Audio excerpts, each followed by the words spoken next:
All right, we'll start the meeting at 6:30 sharp. Thank you, everybody, for participating. We'll go ahead and start with the Pledge of Allegiance. Turn to the nearest flag.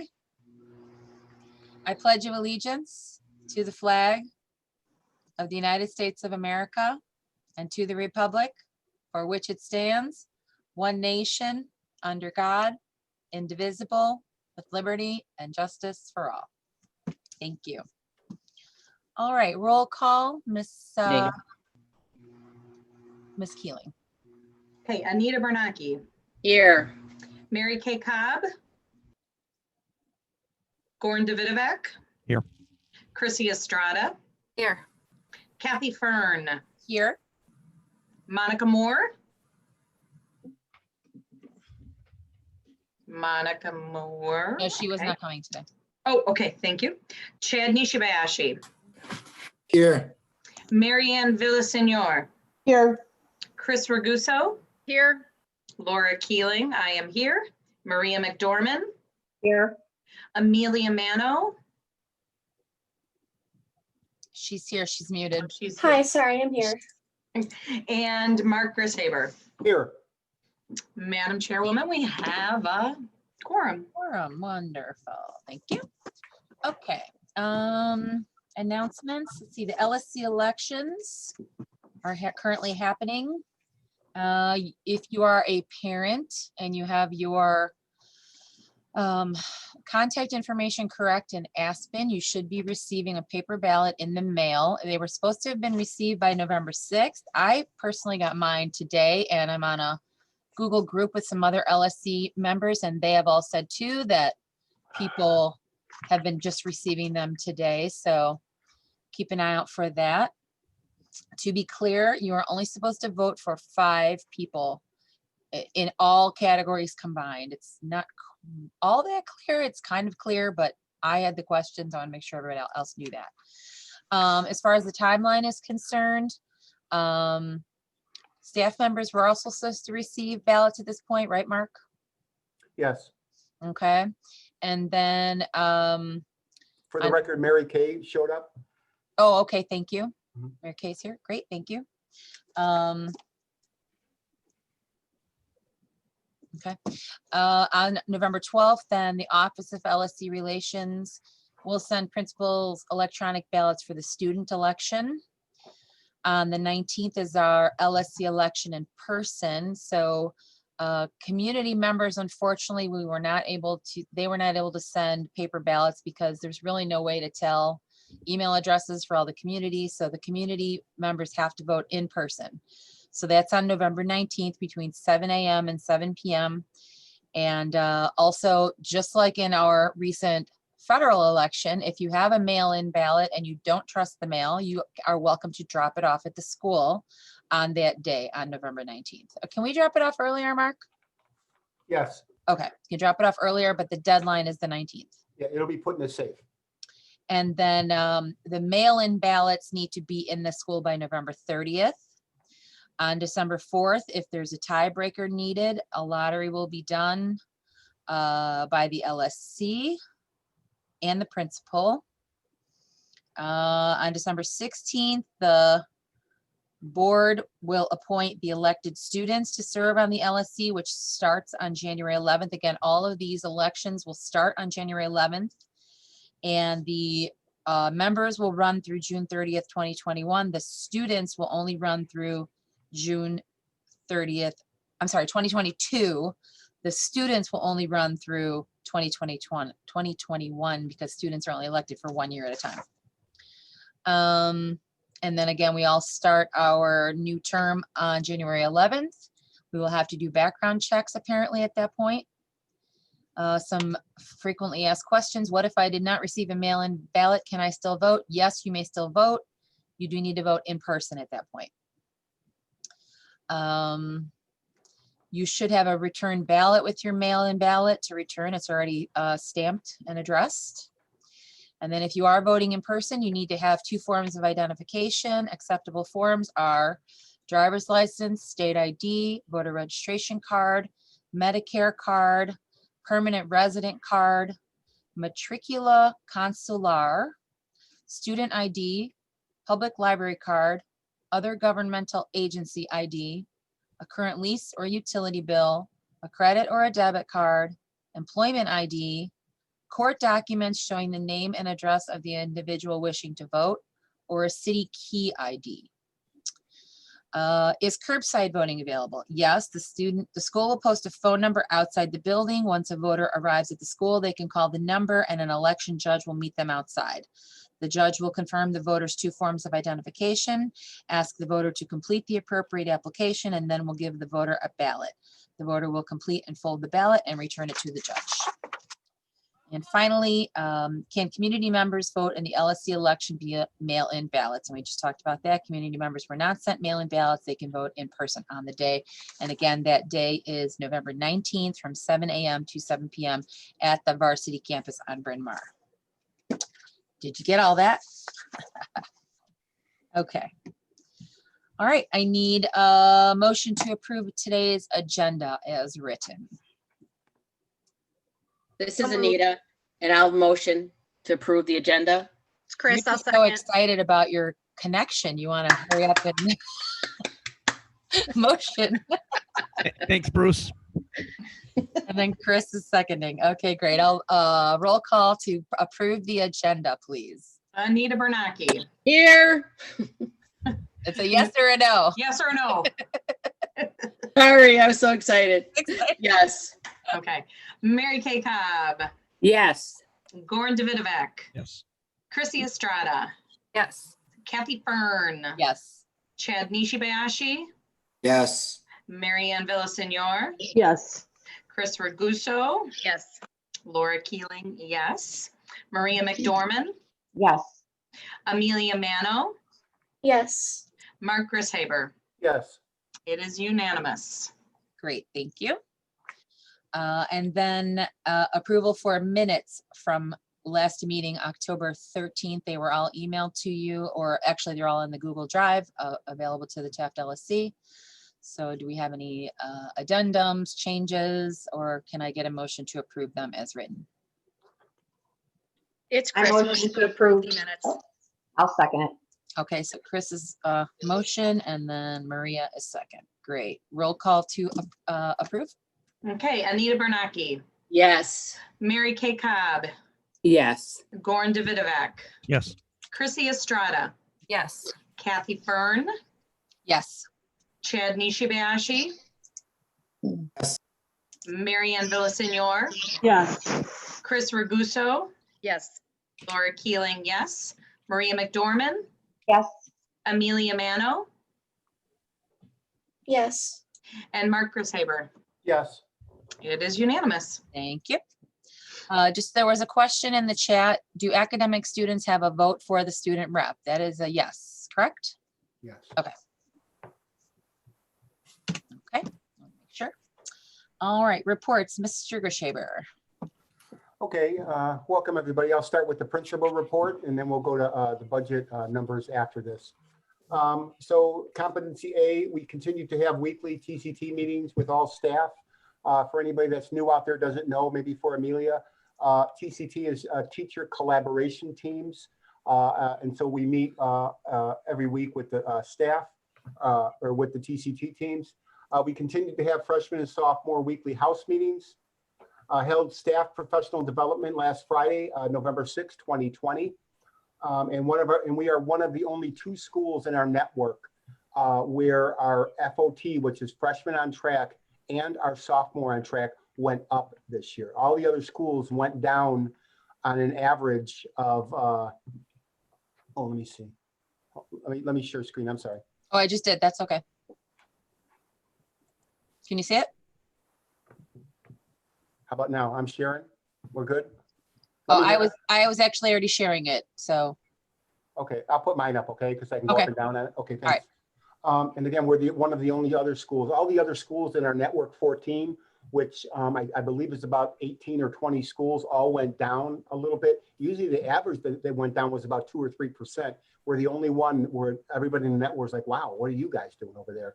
And again, what we're doing is we're having heart-to-heart conversations with kids one-on-one. And I believe that's the change. I mean, we could not get that freshman on track up above 86 or 87% for 6 years. But I believe we ended the year last year unofficially around 97%, but I think officially right around 94%. But we knew we were higher because dashboard was a little messed up. So what we're doing is working, and it's a shame because this would have been the year, the drop the mic year, we would have been level 1+ because this was the one that was holding us back. This was the big, this was, I hate to say this was like Pennsylvania. This is the one that was kind of the big one out there that we needed. And it was the one holding us back. So it's a shame that they're not doing it. But we would have been a 1+ school, and it would have been awesome. Next. But anyway, it's a lot of hard work going on right there. So I just wanted to plug our FOT and SOT coordinators. Everybody also in the house meetings. It's really important that you understand that in these house meetings, when we meet, all the teachers are talking about what's best for those kids, and so it's not like, and people will understand, like if kids are struggling, they can come up with strategies that help. So we have a lot of things in place that are going to help us. Now, to understand, that's freshmen on track. When those freshmen on track now become sophomores this year, it's just going to bode so well for us because really, it really begins with attendance. You get attendance up and the dominoes start to fall, and then you get freshmen on track up. Once they're in school, they start to learn. Once freshmen on track is up, then you start hitting all the other metrics, like 4-year graduation rate, or those kids taking early college and career stuff. So this is going to bode well for our future. So if Taft High School was a stock, I would say buy right now. We also, second thing, we participated in a year-long equal opportunity school training held by CPS. I believe Ms. Greenblatt or maybe Mr. Flores will talk about that. It's eye-opening for us. And this is really a training to help us get our minority students into some of our tougher classes. And like they brought up a statistic for us, and I want to share it with the LSC right now. If I was to say, like, to take an AP class and and you put 100 kids in there and their grade point average was a 1.7. So it's just under a C. 100 kids with a grade point average of 1.7 in an AP class. What do you think the statistics are that those kids would pass that AP class? So it's like a D+ grade point average. Out of 100, how many kids would pass an AP class? When I first heard it, I'm like, it's got to be like, I don't know, 12, 14%. 82% of kids would pass an AP class with that low GPA. So it's causing us to reevaluate things and maybe some barriers that are up to some of our students that we are holding against them or something. So it's really opening our eyes. And I think this training right here is not only timely and overdue, but it's really going to turn our school around in a positive way. It's the good work. It's the hard and long work that needs to get done. There is no quick fix to where we need to go, but this is really the steady, like turtle wins the race kind of the work going on. We have, this is a great thing, planning for our parent-teacher conferences on November 19th. I would like to take credit for this, but I'll take credit for hiring the people that are doing this. So my APs are doing a wonderful job on this. I think this was a lot of Dan and I believe it was Ryan, but I mean, I could be wrong. It's all the APs are pitching in together. So it's a little bit of everybody, but basically everybody can go online and Ms. Raguso can go in there and she's going to get a sheet that says, you know what, I want to take this time with this teacher, and then it goes in there and you're locked in. So no longer, it's going to be nice. And we may actually pilot this forever, maybe. And so people don't have to walk into the school, although that's nice, especially for sales of, our goods and everything. It's always good getting parents in the building, but you no longer have to wait in lines and everything. You know exactly when your things are. So this is a really great program piloted by our APs. Once again, I have the most unbelievable team. Love it. I can go on and on for that. A big shout out to our counseling department. They supported 40% of our seniors to completion in October. It's one of the best in the network. So our counseling department right now, Mr. Glowitz and Mr. Kuzma is on the varsity campus working with Mr. Nicholas and our counselors, and we have Ryan on the freshman campus. Our counseling department, I'm going to put it against any counseling department in the state right now. We're just for being overworked. They are just cranking on all cylinders right now. No challenge is too big, and I just can't give them kudos enough. So we're doing great with the counseling department. As you know, we're holding our 3rd annual Cutest Dog and Cat Contest. and the votes are being tabulated right now. It's a tough year where there's a lot of COVID animals out there. A lot of people bought animals in the COVID pandemic. And so you can tell, you can go online at our website and vote. We have cutest dog and pet for the students and cutest dog and pet for the faculty members. So please do that. We continue to be a CPS lunch site. I'm not sure how much we're serving, but last I heard it was about 1,500 lunches a week.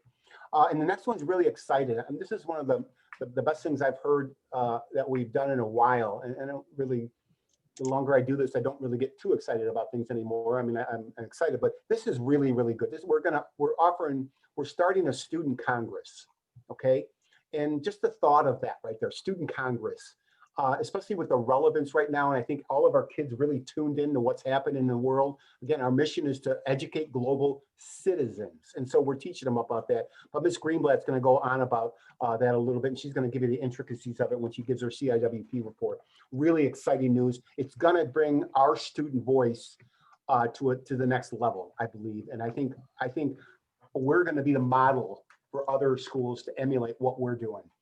Next, we held Mr. Ryan Glowitz and myself have been on our virtual speaking tour this last couple of weeks. Usually we are braving the elements and I'm usually getting a hot chocolate, showing up at these LSC councils and listening to how much they hate Aramark for the first half an hour, and then him and I get to present. But right now it's been focused, and so far we've done Garvey, Wildwood, Edgebrook, Dever, and Oriole Park. We have a couple other schools coming up this week. So really, we have a great presentation. We take questions and answers, and we do try to get them to go to the website. And if you have time, it's kind of fun. Check out our open house video. It's about 20 minutes long. It's kind of cool. I've seen other ones. I kind of think we're kind of cool. We incorporate some of the old footage. I actually got that footage, if you see it, from the 1940s from an alumni of ours called Marty Paluga, who's been really instrumental with the Evans scholarships. He emailed us me right when we were putting that video together. And I said, hey, wait a minute, we can kind of do something kind of fun with this thing. And so we kind of incorporated it. And so the cool thing really is when we're walking the campus, when me and Oral are walking the campus and we have the student voiceovers, I gave them particular questions. And one of the questions, like, who's your favorite teachers, you know? And it's amazing how all of them really didn't mention the same teachers. There's so many of our teachers that touch kids' hearts, and all different kids that I know. I just have a feeling, and it's one of my favorite questions to ask, like, who's your favorite teacher? Who's your favorite teacher? And just the array of different teachers and how many of our teachers touch these kids' hearts. It's really amazing. But to hear the passion in their voice, and then to hear what they like for lunch, and then at the end they're like, "Go Eagles!" and they get all that. So that was fun. We completed and posted our TFA open house videos, so check them out. We also have little individual 3 and 4 minute videos on certain things like AVID program, IB program, MYP program. I actually brought the lunch staff down and they talked about their favorite meals of the year, because that's important to kids. It may not be important to parents, but it's, you know, kids' socialization is what they're eating for lunch. And so we brought them down. We were a Chicago voting location one day, and so kudos to Mr. Levins. We were actually closed that day, but Mr. Levins, as he always does, he's amazing at everything went flawlessly. We had everybody voting all day long from I think 6 o'clock in the morning till 7 o'clock at night. I'm teaching a class at North Park University on Thursdays, which is fun. So now I'm racking up my college. So far I've taught at Concordia, Columbia, Northeastern, and now North Park. So I got 4 of them on my resume right now, if I had a resume. But it's fun. It's a Thursday night class, and I'm teaching. Actually, I have 1 student in my class, and I'm teaching him how to be a business teacher. So it's really fascinating, and I love teaching at the university level. I completed the following trainings. They're right there. I don't have to mention them. Dates to everybody's got to take these trainings, and they're online, and they're actually pretty good. And then dates to remember, we have November 19th, 2020, and then June 13th, 2021. I do want to say real quick, I'm not sure if Chad will mention this because I know we just found out a little while ago, but we do have, if there was a state championship, Taft High School would have had a state champion in diving. Her name is Regina Mirmanova. and she's a senior, and she had enough points. And when they actually calculated, they said, okay, if we had a competition, these would be our champions. And so she was #1. So we actually have a Taft state champion, which is Wow. wonderful. Lastly, I mean, I'm still going to go into the budgets, but let me do budgets before I say my last 3 things. Okay, so let me just switch this to the budgets, or the not the budget, the budget approvals. Hold on. So this is what I'm asking for as far as money, as far as writing checks. The first one is for $22,274. We discussed this in the budget meeting already. This is for our cap and gown for the class of 2020 that we took care of. And we remember we paid for that. We didn't charge anybody. We thought that they kind of had got dealt a losing hand there. So to make up on it, we kind of accepted that bill.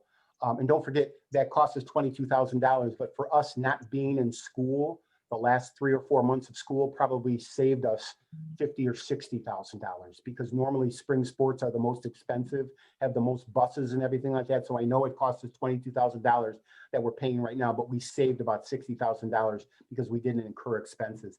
The next one is it's supposed to be do right, not die right. I'm asking for $18,940. And let me show you the pictures of why we need, it's a landscaping firm.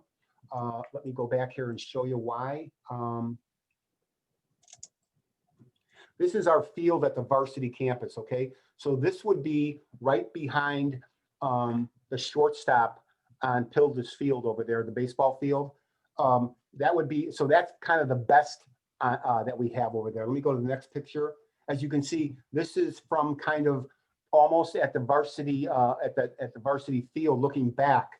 And as you can see, I'm gonna if you look at it, it's kind of scary. I mean, this is the area where the kids could no longer play on it. They've been playing football there since probably Gorin went there years and years ago. And that field has just, it's just really taken a beating. I mean, it's just, they tried different stuff. They tried putting little black beads on it or something, that whatever, and it didn't work. And it's all crabgrass. And normally right now, if football was playing on it, it would be down to mud. So we really need to replace that. Let me show you one more picture. And as you can see, look at this picture here. I mean, over here, you got, if you look over here, there's stones there and stuff. So this needs to get replaced, okay? And so we had a landscaper come out named Do Right landscaping firm. So what they're gonna do is it's about a 100-yard field and maybe about 30 yards wide. They're gonna dig that up. They're gonna put down 2 or 3 inches of soil. They're gonna put down some grass seed. They're gonna put that fluffy stuff, as it's known, on top, so it retains the water, and they're also gonna water it 3 times. So that's a little bit more than $18,000. It needs to get done. It's woefully, you know, this is the most critical time to do this right now. Nobody's in school. We could wait to do this, but then I don't know if they're gonna have, you know, people practicing again. Let's get it done right now. It's $18,000. I think it's worth the investment. And then the last thing is, let me go back here. The next one is the clock. Let me get a picture of it. It's roughly $22,000. There's the clock right there. This is an artist. You know, they kind of photoshopped it in with me standing there. It's $22,000. Right now, we've already collected from the alumni $23,000, okay? And I know that John's here from the Alumni Association, and I believe in the newsletter, we're gonna put one more pitch in there for some clock, because it's actually gonna be a couple $1,000s more, that if we do need it, we have it in building income. But I firmly believe they're gonna come with it. I talked to another class, I believe it was the class of 49, asked me how much more we need, and I said about 4,000, and they said we should be able to do that, and I trust that class because they always come through with their promises. It's a really active class right here. But I'm saying, since we have that money, let's get that done. That is an area that my vision for this area is kind of like a quad area. I really want this to be kind of a hangout area for kids. Eventually, I want kids to be able to come down here for lunch period on nice days and kind of sit around and relax.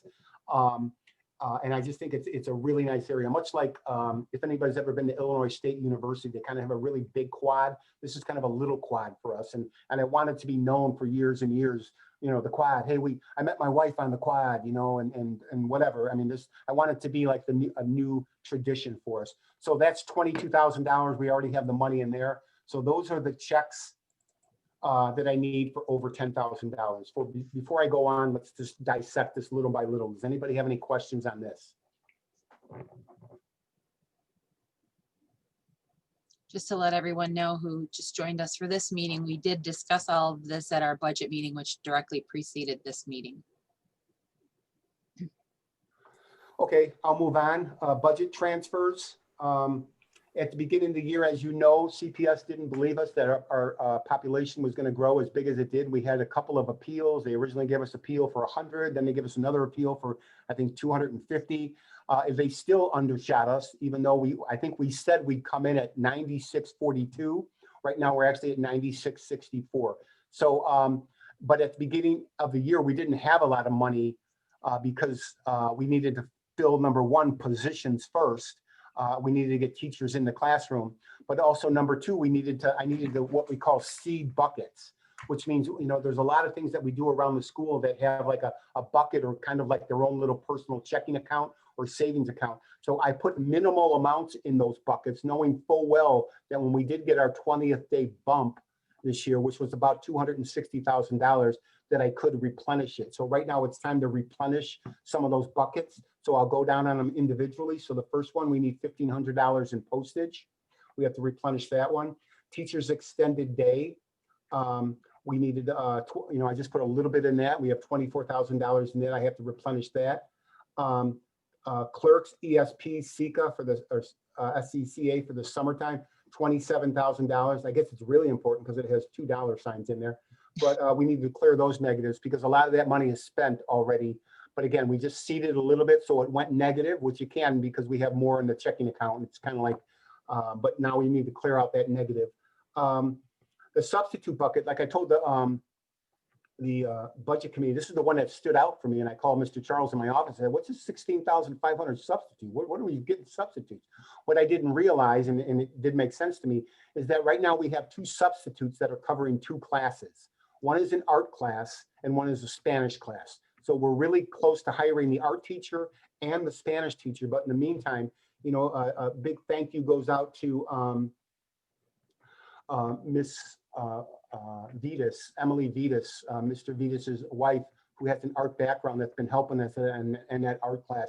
And I haven't even worried about it. She just commands that class. It's wonderful. The kids are getting quality art class in there, and also the Spanish class. So that's not going to happen again. It's just because we're going to be having the teachers in there. The next one is SAT, Dream Team, and CIWP. That's for teachers that meet after school. And also we had to pay some people a little bit extra time for the SAT.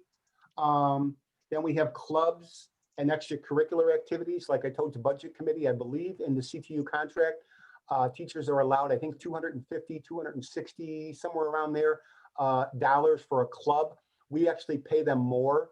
We pay them probably $350. What we do is we give them 8 hours times a non-instructional rate, which is about $45. So you do the math, it's about $350, $360.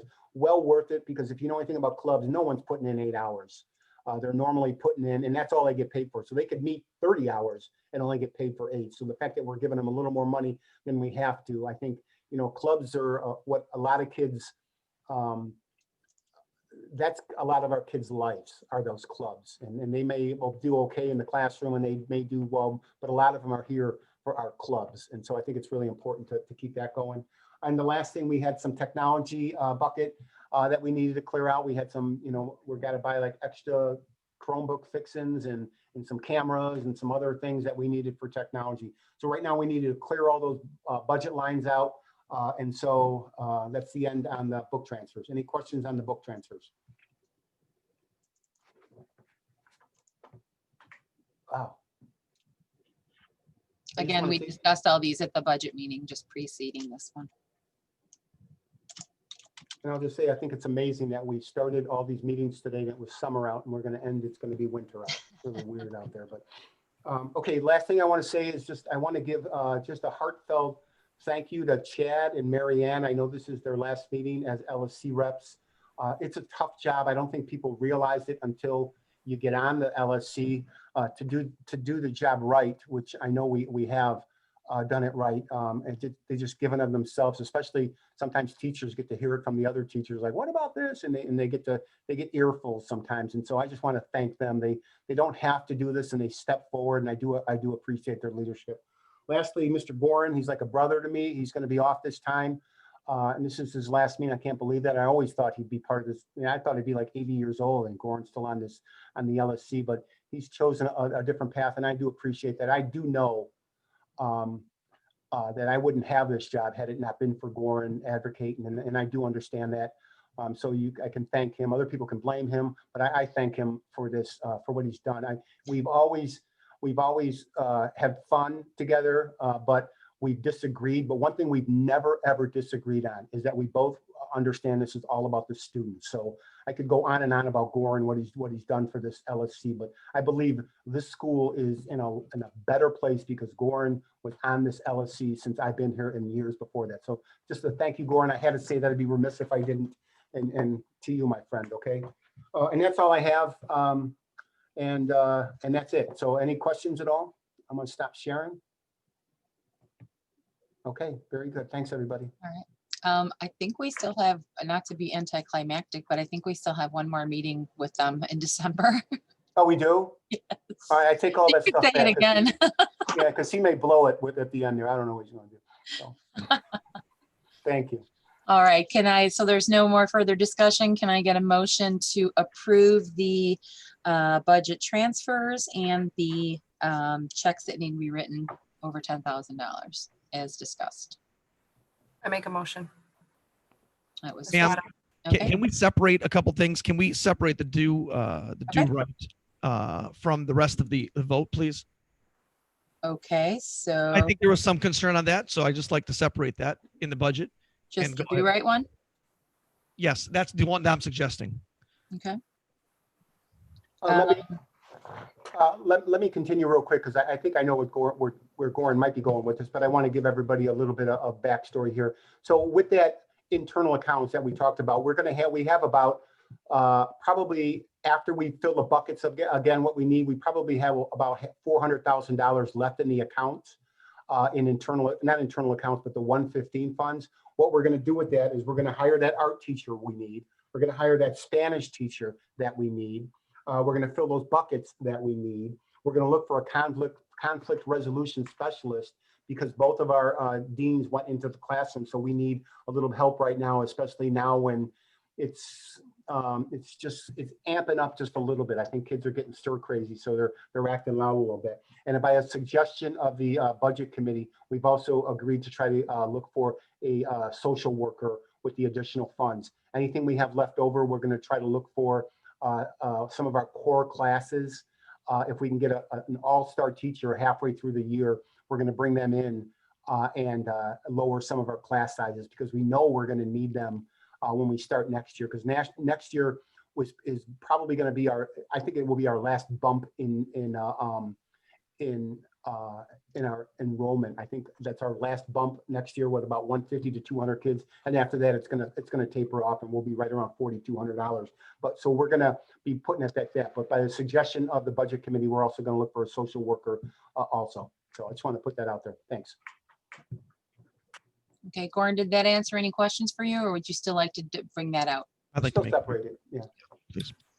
I'll make a motion to approve the budget transfer for the graduation caps and gowns. We can start there. We can just go Okay. one more. I need I'll second it. Who is that, Maria? Yeah.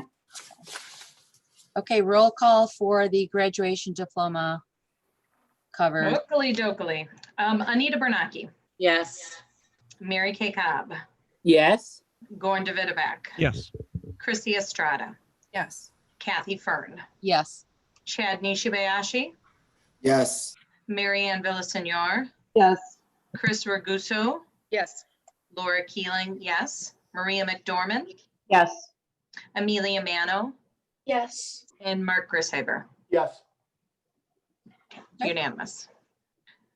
Can I get a motion to approve the Do Right Lawn Care budget transfer? I'll make a motion to approve the Do Right lawn turf Okay. thing. Can I get a second? I'll second it. Okay. Okay, roll call to approve the Do Right Lawn Care proposal. Okay, Anita Bernacki, Yes. Mary Kay Cobb, Yes. Goran Davidovac, No. Chrissy Estrada, Yes. Kathy Fern, Yes. Chad Nishabayashi, Yes. Marianne Villasenor, Yes. Chris Raguso, I'm going to abstain. Laura Keeling is a yes, Maria McDormand, Yes. Amelia Mano, Yes. and Mark Grishaber. Yes. The ayes have it. Okay. Motion passes. Thank you. And can I get a motion to approve the Verdon bells and clocks for the school clock? I'll make a motion. Chrissy? I'll Okay, second. Chris. Chris, okay.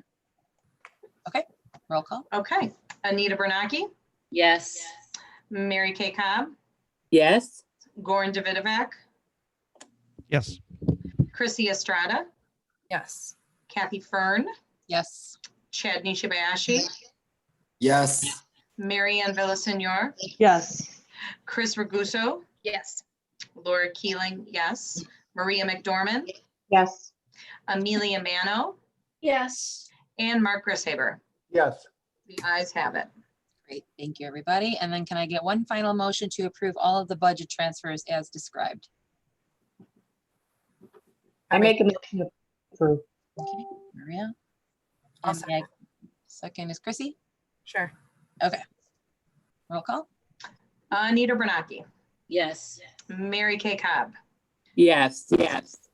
Goran Davidovac, You're breaking up on mine. Can you hear me? Yes? Can you Or repeat the div- question? Which This one are is we the on? motion to approve the budget transfers as Yes, presented by Yes, yes. Loverly, Kathy Fern, Yes. Chad Nishabayashi, Yes. Marianne Villasenor, Yes. Chris Raguso, Yes. Laura Keeling, yes, Maria McDormand, Yes. Amelia Mano, Yes. and Mark Grishaber. Yes. They are approved. Okay, great, thank you, everybody. All right, now we are on to CIWP with Ms. Greenblatt and Mr. Flores, and you guys should be able to share your screens.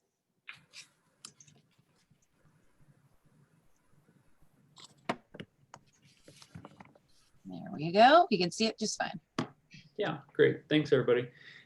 So last Monday, we met with the CIWP team, and as Mark had mentioned earlier, the Equal Opportunities Partnership joined us in that meeting. And so Dr. Savannah was able to share with the CIWP team, which for the Equal Opportunity Schools is the equity team for us as well.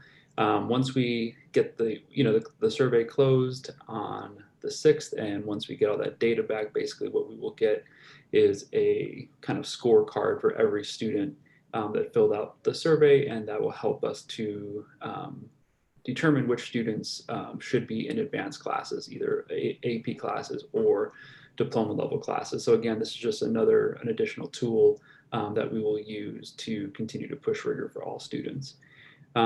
So that partnership continues, and the meeting went well as an introduction, and we look forward to continuing to work with that group. So as Mark kind of mentioned, for MTSS priority, continuing in house meetings, and so he mentioned FOT and SOT, and I think the big outcome of moving the house system to sophomores is that we saw a 7-point increase in our sophomore on track metric at week 10 comparing last year to this year. So that's a huge increase that we saw. And so those conversations are continuing to happen on a weekly basis for all freshmen and sophomores. And the focus of those conversations is really looking at students and their their social emotional well-being, particularly in the remote learning setting, and really just looking at it from a strategic standpoint of how to increase student achievement and to really work together collaboratively with teachers outside of their department. Again, with the conversation focused on student success. So that's been really great. Student voice, as Mark had mentioned, we're going to start the student Congress. And so the idea behind this is it's just a new idea. We're trying something different. And as you see on the slide coming up, so like this is the draft concept behind the student Congress that Mark referenced a couple of minutes ago. And so the idea is to have one student per grade level, and the LSC student rep would be the chair of the group, and then all the different student leadership groups that already exist out there. So we have the IB student leadership team, student government, student voice committee, EL student group. We're trying to figure out how we can get a club rep and a student athlete rep to be a part of it. And then, this would kind of go along with the same structure that the LSC has, where you have the budget meeting, facilities meeting, safety and security meeting. This would kind of be in that same vein where these students would come together to ensure that student voice is unified and cohesive and not competing. So again, this still has to be fleshed out. We're getting some feedback from some different groups, and I think Mark was reaching out to some student groups to kind of flesh out this idea. But this is one way that we're trying to have a cohesive student voice in a school of almost 4,000 kids. So looking forward to seeing where this goes. And, as it says there, if there's other groups out there, other student groups that need to be added, we will definitely do that. These are just the ones that off the top of my head that I came up with. So, so that's really it for the MTSS update and the student voice. I'll turn over to Jenny for curriculum instruction. Yeah, hi everybody. So for curriculum, our MYP coordinators gave Q1 feedback, and so they have that second round of unit feedback planned for January. We're also excited. We're sending 9 teachers this weekend to virtual IB MYP language acquisition, and then some integrated math 2 teachers are going to that training. Both of those subject guides have updates, so we're excited to be sending teachers to that. In terms of instruction, we're continuing our weekly TCT meetings with that continued focus on the instructional priorities for remote learning, especially priority number 1, really around social emotional support for students. And then, we've purchased several tools for teachers and students, from Pear Deck to Newsella, NoRed Ink.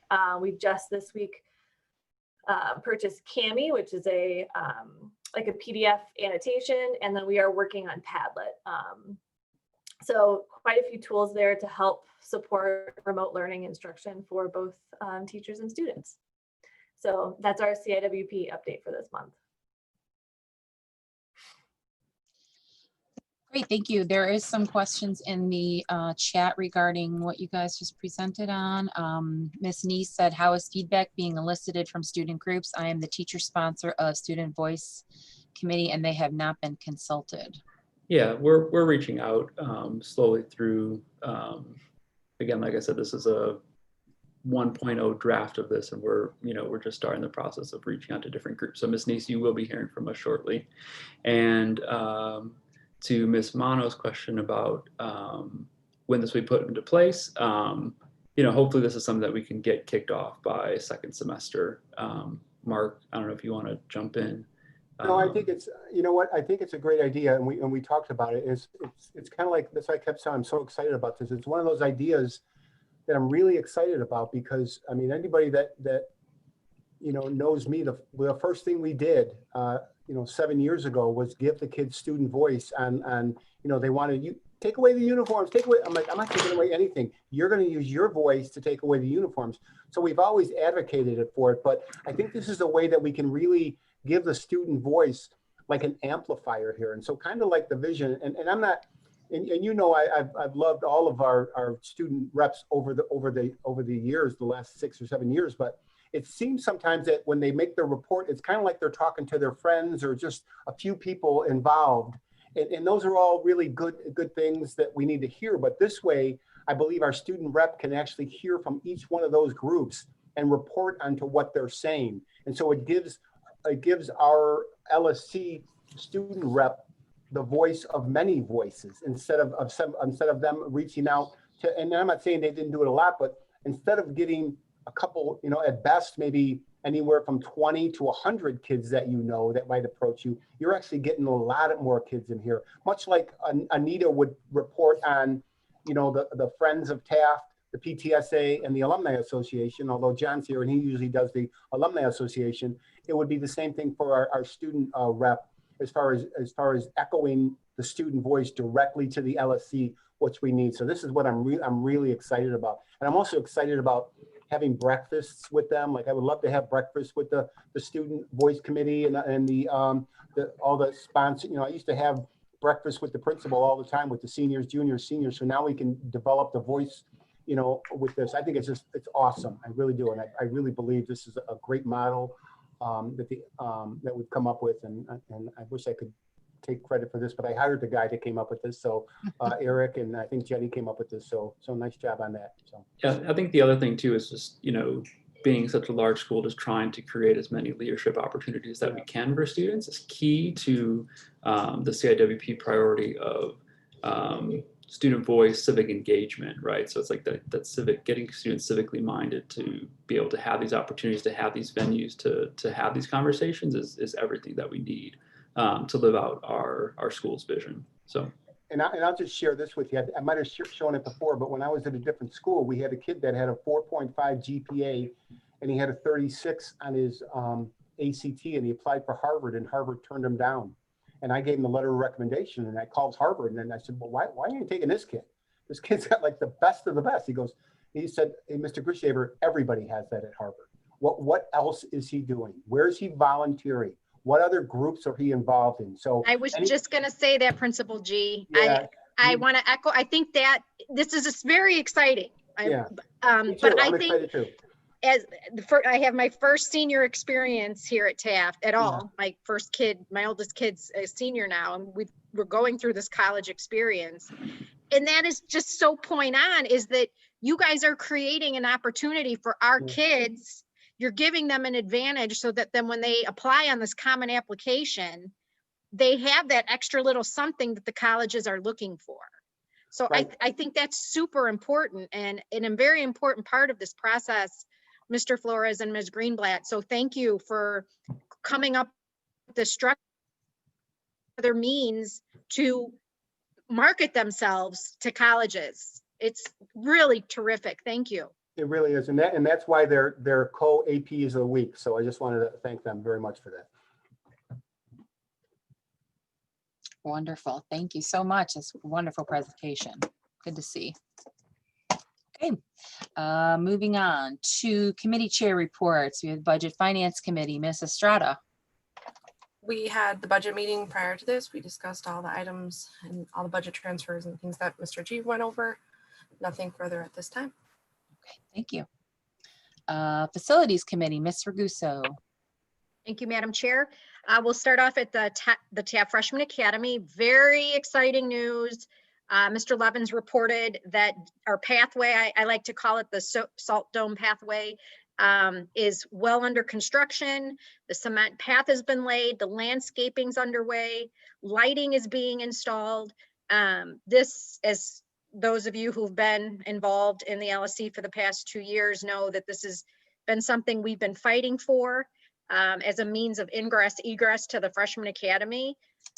So it's really exciting. So we're on track to be completed within the next month. So when the kids go back, God willing, early next year, we're going to be able to use this pathway.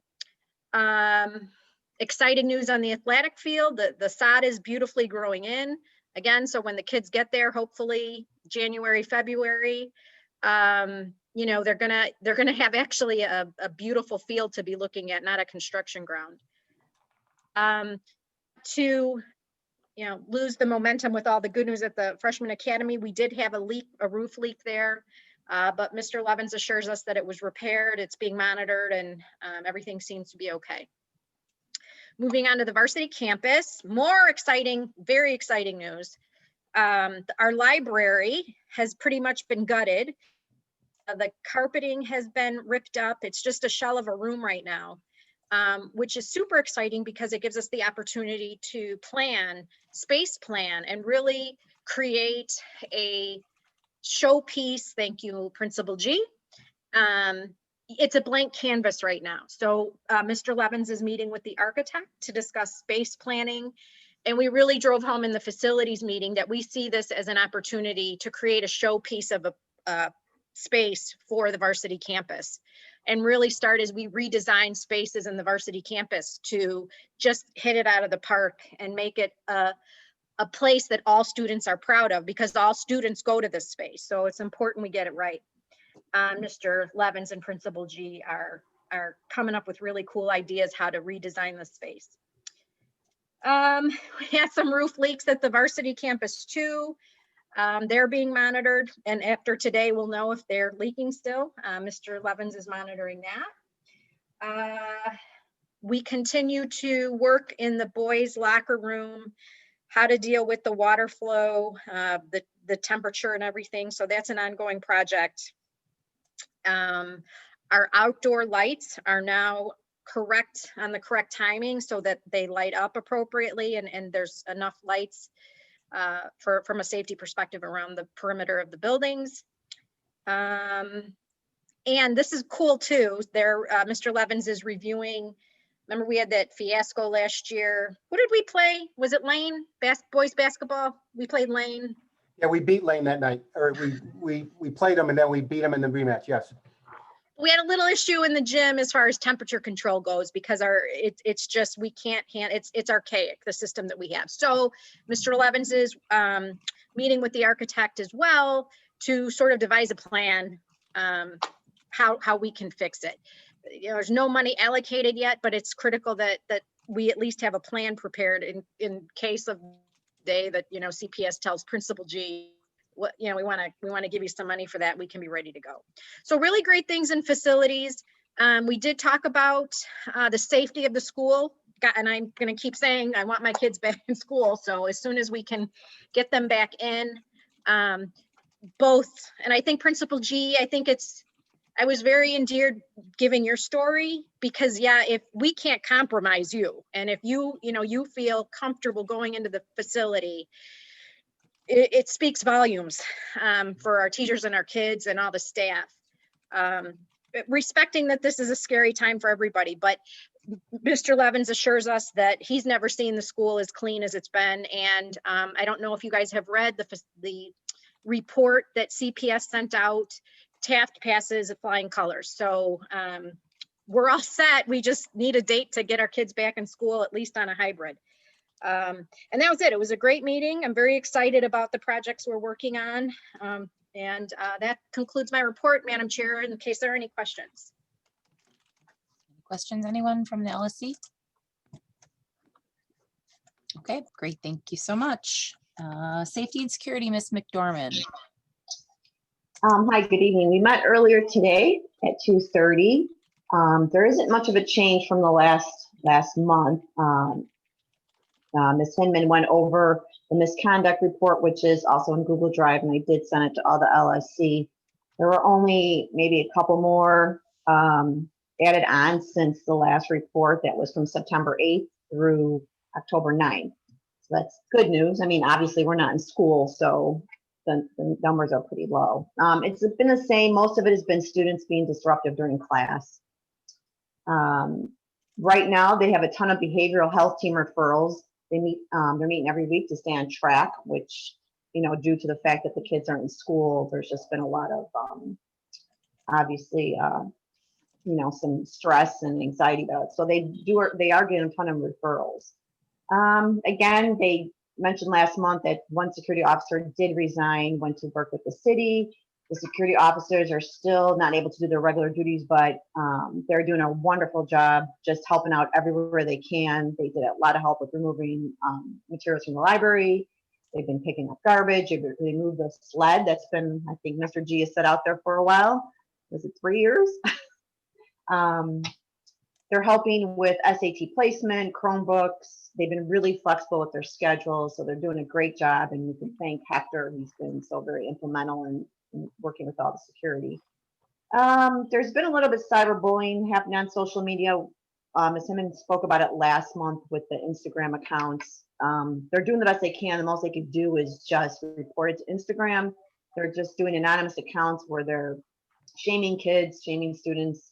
The good news is there's also been, I believe, an account started by some students that is giving out, is more positive. It's a Taft positivity page, and it's giving compliments to other students. Emails have been sent out to parents and students that were involved in some of these accounts that were started, and told them just to, you got to stop. This is just not a good time, and just trash talking these other kids leads to a lot of serious in the future. So that was the same thing pretty much going on from last year, or last month, I'm sorry. Google bombing, I think they've taken a hold of that because the teachers now can control that. Info's been shared to other schools if it's been other schools. Our sites, and also there's been a few students that have bombed other schools, but schools are connecting together to control it. Pretty much that was it. This security are still reaching out to struggling students to try to get them back into enrolling. Little by little. There were a few students that did enroll in other school and just didn't let the school know. So those numbers dropped a little bit. And that pretty much was it for security. So if anybody's any questions. All right, great. Thank you, everybody. Friends of Taft, Miss Bernacki. Okay, I'll start with the PTSA. I received this report from Mallory Kelly, who's the president. She said we had a record number of attendance last month. Restaurant night at City Barbecue in Park Ridge on Friday, November 13th. That's this Friday. This is an all-day event. Parents, teachers can use the flyers sent out by the email if ordering carry out, or can use the code FUNDA if ordering online or via the app. And I know this is on the website under information also. They discussed having speakers at monthly meetings on topics important to parents. We're welcome any suggestions parents or teachers may have. And they've begun a general discussion of leaving the Illinois PTA and creating a Friends of Taft group in its place. More discussions will be needed to take place as there are multiple steps to properly leave the Illinois PTA. So that's the PTSA report. I did not receive a report from Ann, but John Projaska from the alumni, maybe you have a report to share with us?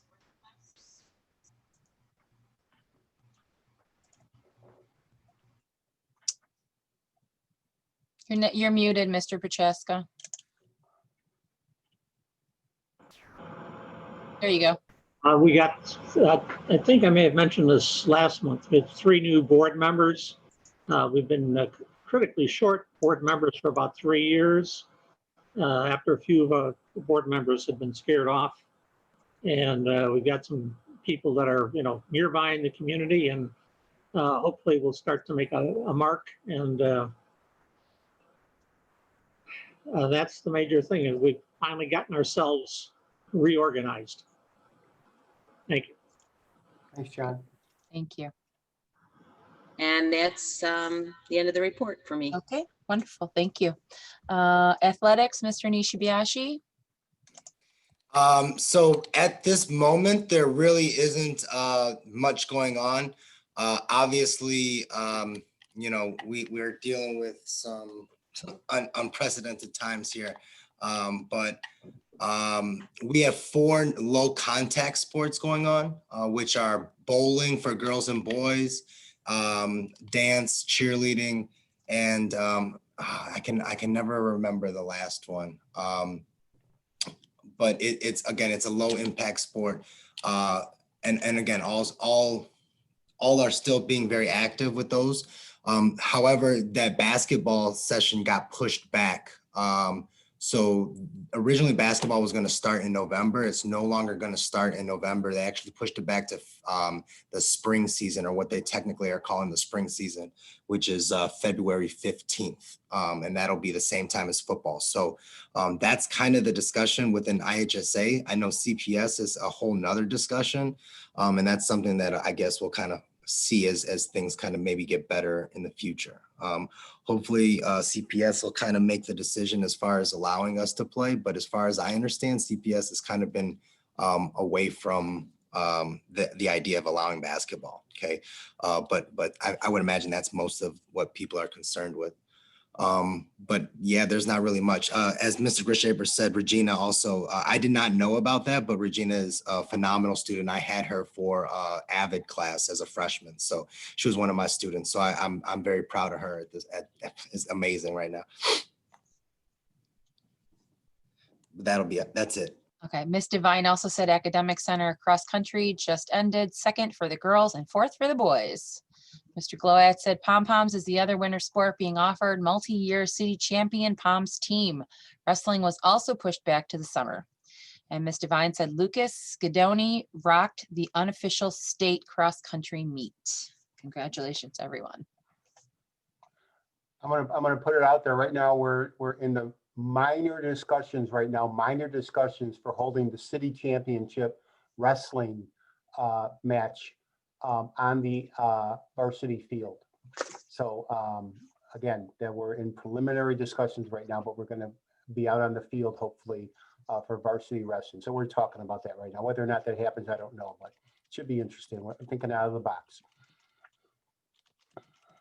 Excellent. Great job, everybody. And then finally, we have the student representative report with Amelia Mano. Hi. To be honest, because we're out of school, there aren't a lot of student activities going on right now or anything. I was thinking about talking about what's going on with sports, but of course that's covered by athletics. In general, probably a lot of students are struggling with online school still. A lot of kids still think it's too inconsistent and confusing to be an effective platform for learning, but unfortunately, the date for a return to school is just as unclear as always, and it's pretty much only moving further away as it gets worse and worse. And hopefully, by the time we're able to shift to hybrid schooling at some point, probably during 2021, whether that's at the end of the school year or at the beginning of the fall session, hopefully we can just return to hybrid and everything will be all right. But right now, there's not a lot going on in the student body because of the lack of student activities. Amelia, what college are you looking at, Amelia? I'm still thinking about Urbana-Champaign. Okay. Hopefully I can go there. So Okay, let me know if you need a letter, okay? okay, thank you. Thank you so much. Okay, old business. Do we have any old business? Anybody on the LSC? Oh, while we're doing that, if someone that is attending would like to speak during the public participation portion, please put your name in the chat and your affiliation if you're a parent, student, teacher, community member, etc.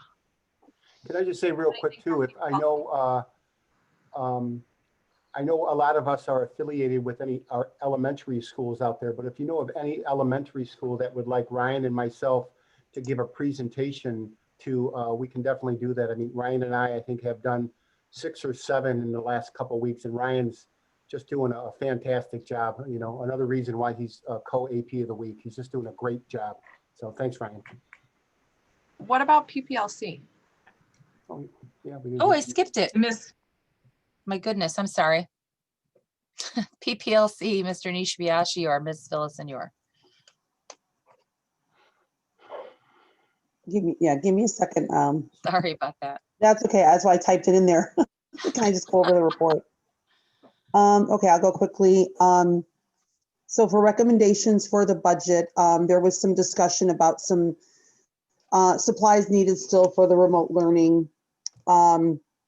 And we did discuss that, you know, everyone can go to their department chair for any necessary materials that they need for students for the remote learning. Department chairs know that supplies and needs are part of the discussions when they had the discussion department meetings. And then Mr. G noted that an account for licenses and subscriptions was created. Recommendations for the curriculum. There was discussion about trying to revise the school bell for students, to play with it and be more creative, to sort of, you know, a little social emotional well-being for, or social emotional health and well-being for the students, to kind of play around with maybe letting them leave a little bit earlier, talking about how, you know, syncing up the, you know, the passing period, maybe shortening it a little bit. So I think Mr. Gershaber is still talking with Dr. Lamone about whether or not we can do that, because there are some logistics to it. But I think everybody agreed that it would be nice to sort of give the kids a little bit of a break in terms of, you know, the full day sitting in front of the screen. Also, there's still, you know, discussion about time and opportunity to address and implement culturally responsive and anti-racist teaching. So, you know, we're talking about having professional developments.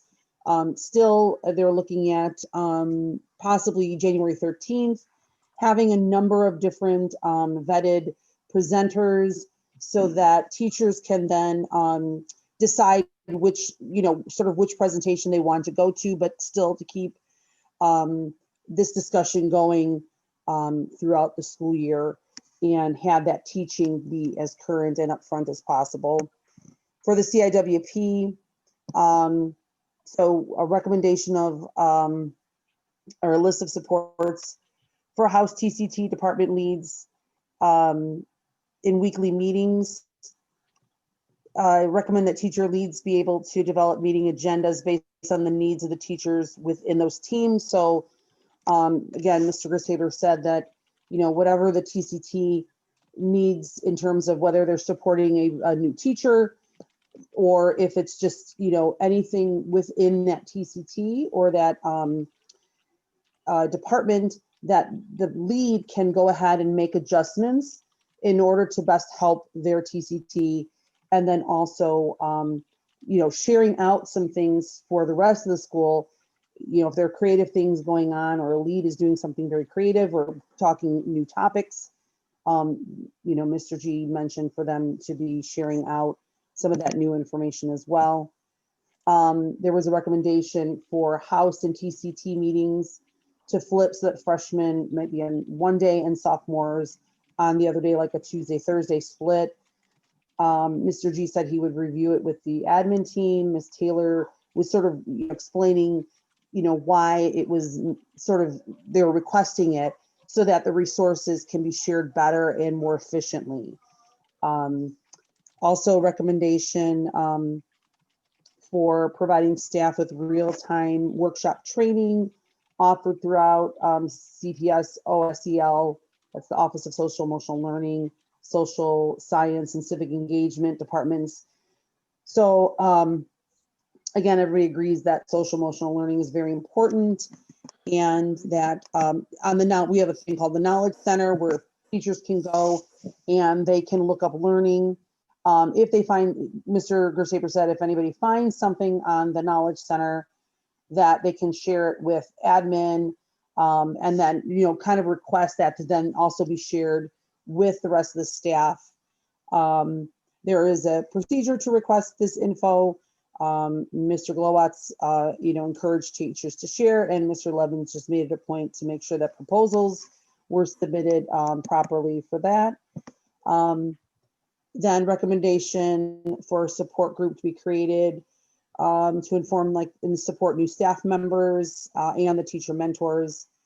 Mr. Gershaber said that there'll be more meetings for new teachers to support them, and did mention that there are some real rock stars that they hired this year.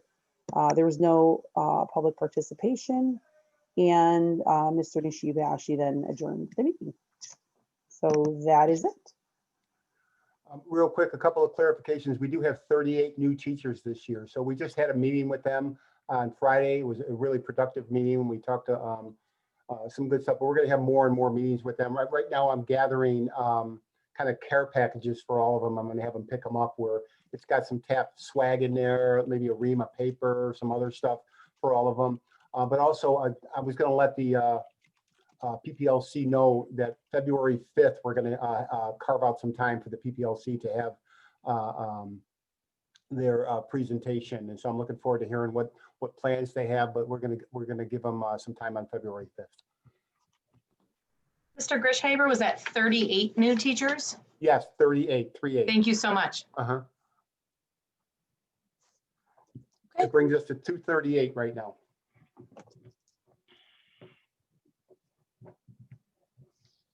Thank you. A couple things. It was brought to my attention that the Taft LSC email was not being forwarded, so I apologize. It looks like as of September 3rd, it stopped forwarding emails. I'm the only person who has access to that, so I'm not really sure why that happened, but thank you to Ms. Nieves for pointing that out, and I apologize if anybody had emailed and they didn't get a response. I usually respond right away. So I will make sure to put something in my calendar to check it every once in a while to make sure it's still forwarding emails. So that email is working again. So that's taftlsc@gmail.com if anybody has anything they'd like to share with the LSC. Also, it was brought up that the LSC candidate forum was recorded and it is posted. I don't have the link to me close to me right now, but I will get it and I will have it sent out so everybody can review and know, can be more educated when they're ready to vote for the LSC members. And I think that was it. So now we can go to public participation. And I think I only had one person interested in participating. In case anybody still would like to participate, go ahead and put your name in the chat with your affiliation. So we have Mr. Cohen would like to speak. Right. Thank you very much. So I just wanted to give the LSC a quick update. We were talking about athletics and clubs. Taft Debate had a really, really strong start to the year. We've got a ton of new debaters this year, thanks to some recruiting efforts by my new co-coach, Miss Walls, who's a new teacher here at Taft. She's hit the ground running. And she has kicked so much butt in recruiting. We've got more debaters this year than we've had in probably the previous 4 years. We've got our largest team in several years. And at their first tournament, they really showed out. We had 6 top 20 individual speakers at that tournament, which is an absurd amount of that field. That field had 92 debaters and we had 6 of the top 20. So that's, in terms of overall numbers, we were 11% of the field and 30% of the top 20. For that being their first tournament experience, that's some fantastic work. So credit goes to our student captain, Leanne, who would have been a varsity debater this year, but chose to give up competing to work on training up our novices this year. So I want to honor that sacrifice that she made and the work that Coach Walls has done. I also want to say, as a member of the CIWP team, on the Students' Voice Subcommittee, we have an opportunity to do something really, really incredible here with Student Voice at Taft.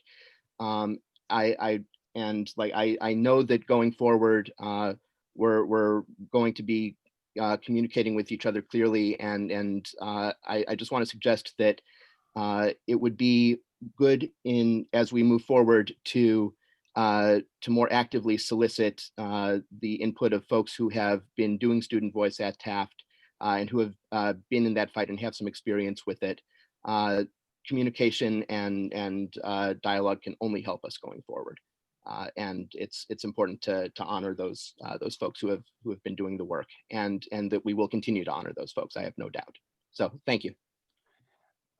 Ms. Fern, can I just qualify that a little bit? Because Mr. Cohen's being really humble right now. I mean, he's bragging a little bit, but he's being real humble. If you've ever been to a debate championship, and I've been to plenty, when they announce the winner, so when they announce the top 20 candidates, this is what it's like. Northside, Whitney Young. Northside, Whitney Young. Whitney Young. Northside, Jones. Northside, Whitney Young. And no, you never get a neighborhood school in the top 20. So the fact that we have 6 in the top 20, that's phenomenal. I mean, I really do. I don't know if the other schools that. So John, I know you're being humble, but that's unbelievable for our school. And that goes out to the coaches. So once again, wonderful job, Mr. Cohen. Thank you very much. Phoebe Tozer was #1 overall at that tournament. And What year is she, John? she is a sophomore. She should have been debating last year, but we found her. So we've got 2 more years of her. And a lot of these kids are 7th graders who are making high schoolers from other schools look silly, which is really, really cool to see at the Academic Center. We need to keep them. Our next tournament is actually this weekend. So hopefully we'll have some more good news for you, hopefully. And Miss McDormand, just on a personal note, I have your daughter in Drama 3. She is kicking so much butt, really, really, really. And she's doing that. She didn't take Drama 1 or Drama 2, but she's just hit the ground running. I'm really, really happy that we were able to find a way to get her into that class. So thank you. She's full of a lot of drama, so thank you. All right, thank you, Mr. Cohen. Okay, without any further public participation, I believe I can call for an adjournment. Can I get a motion to I'll adjourn? make a motion to adjourn the meeting. Mr. Russo, a second? I second. All right, we are adjourned, everybody, 7:46. Thank you so much for everybody participating. I really love this online forum. It's just really nice to have this much participation at our meetings, and we are going to keep it going. Even if the school reopens early, we will still be doing this this version of it, and even if we're in person at some point. So thank you, everybody. Having a great night. Good night. Good night, everybody. Good night. Hey, Thank you. Stay safe.